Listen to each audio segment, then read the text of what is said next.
দর্শক, iceberg YouTube চ্যানেলে আপনাদের স্বাগত জানাই।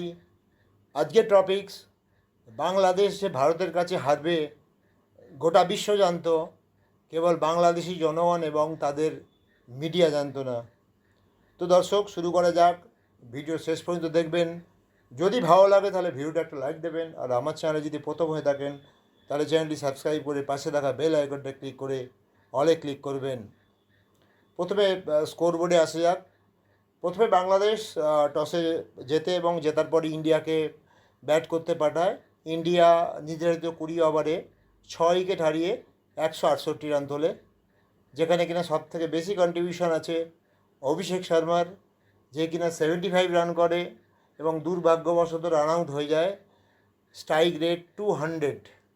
তারপরে স্কোরিং করে শুভমান গিল 29 রান করে, স্ট্রাইক রেট 152, এবং হার্দিক পান্ডিয়া 38 রান করে 131 স্ট্রাইক রেটে।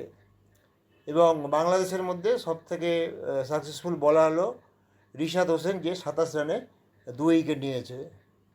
এবার 168 রানকে পুঁজি দিয়ে ইন্ডিয়া ফিল্ডিং করতে নামবে এবং বাংলাদেশের কাছে টার্গেট থাকে 169 20 ওভারের মধ্যে। তো বাংলাদেশ শুরুয়াতটা সেইভাবে করতে পারেনি।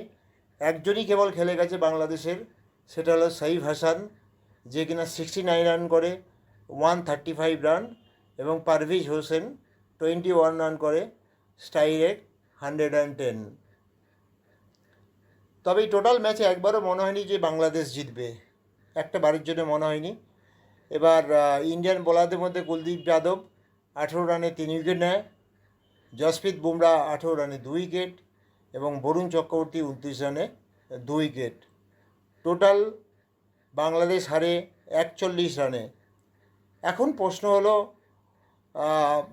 বিশাল একটা হাইপ তৈরি করেছিল। আপনারা যে থাম্বনেলটা দেখছেন, আমি সেই জন্যই থাম্বনেল লিখেছি, লাস্ট এক সপ্তাহ ধরে বাংলাদেশ মিডিয়া এবং জনগণ এমনভাবে প্রচার শুরু করলো যে বাংলাদেশ ইন্ডিয়াকে গোহারান হারাবে, কিন্তু ফাইনালি ঠিক উল্টোটাই হলো। এইভাবে যে বাংলাদেশ হারবে আমরা ভাবতে পারি না। আমরা ভেবেছিলাম যে মিনিমাম একটা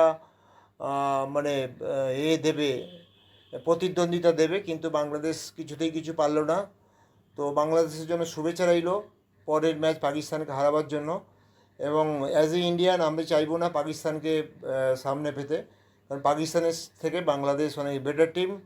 আশা করব বাংলাদেশ পাকিস্তানকে হারিয়ে আবার আমাদের সামনে পড়বে এবং আবার আমরা হারাবো। জয় হিন্দ, বন্দে মাতরম।